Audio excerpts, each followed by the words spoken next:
सिया राम। लेकिन ये तो 7 दिन का अनुष्ठान है और हजारों लोग देख रहे हैं, जरूर वर्ण करके। और व्यासपीठ की मर्यादा रखने वाला वक्ता ही होना चाहिए, केवल 4 चुटकुला 4 गाना छोड़ने वाला वक्ता नहीं लाना चाहिए। हमें बहुत खुशी हुई और बहुत अच्छा भी लगा, और हमें ऐसा सभी से अनुरोध और निवेदन भी मैं करना चाहता हूं कि ऐसा होना भी चाहिए,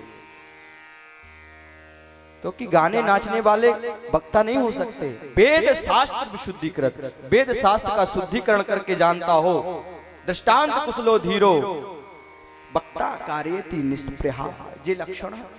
क्योंकि इस व्यासपीठ से लाखों लोगों में संदेश क्या जा रहा है। कोई एरा गहरा नत्थु खेरा माटी का मथुना बिठाल दिया, उल्टा सीधा बांचने लगा, लोगों की बुद्धि बिगड़ेगी।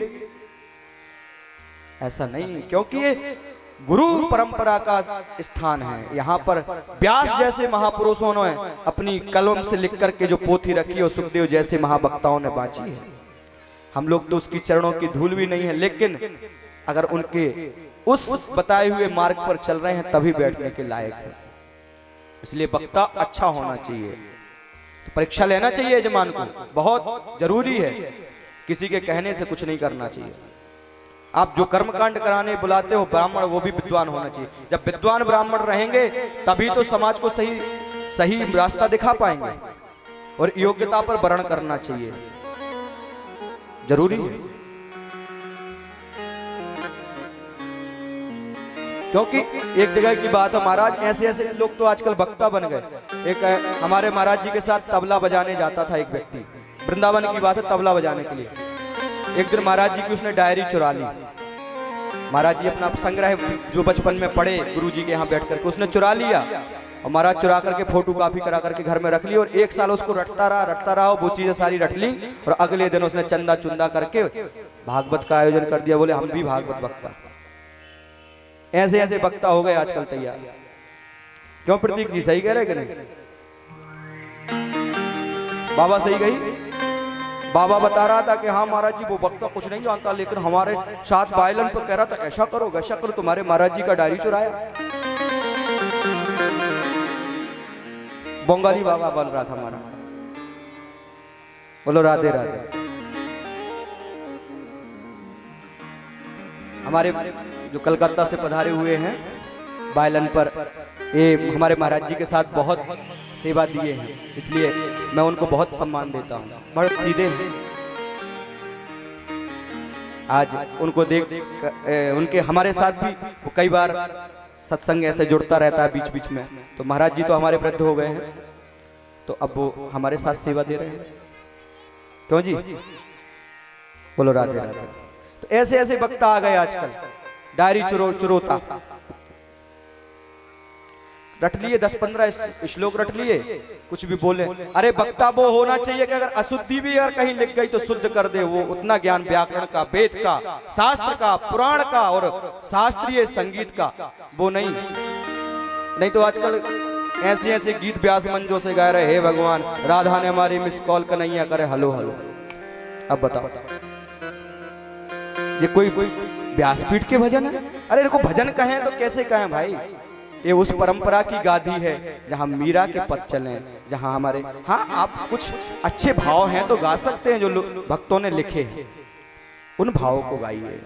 एक जगह आगरा में कथा चल रही थी, बिल्कुल ईमानदारी की बात। मैं वहां गया था किसी काम से, हमारे मित्र का कुछ काम था, तो आगरा में गया तो वहां पर एक महाराज जी व्यासपीठ पे गा रहे, कान्हा ने बारी मिसकॉल, राधा ने हमारी मिसकॉल कन्हैया करे हलो हलो।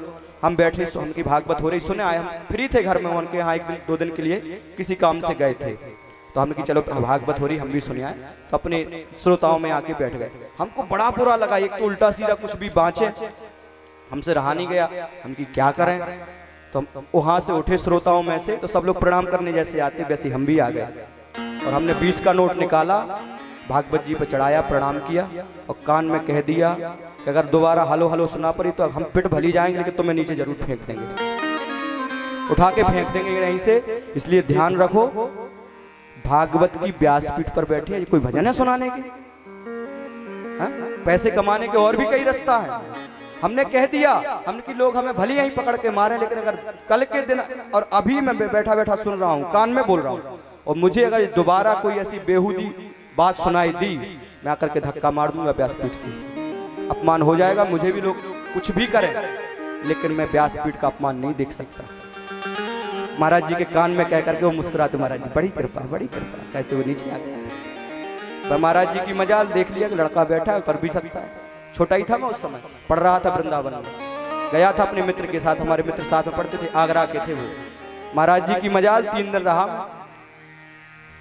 तो समझाया था मैंने कि व्यासपीठ का अपमान नहीं की।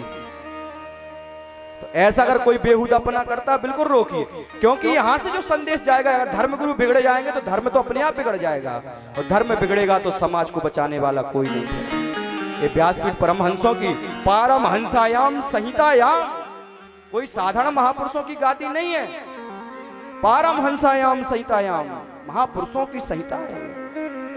तो बंधुओं, वक्ता का मैं रोज इस बात पर जोर देता हूं, कोई ना कोई बात लेकर के।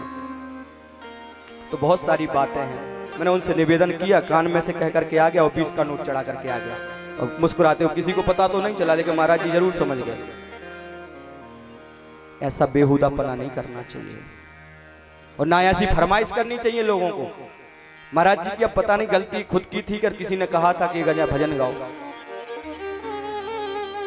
ऐसा बिल्कुल नहीं, क्योंकि ये मनोरंजन की कथा नहीं है, मनोमंथन की कथा।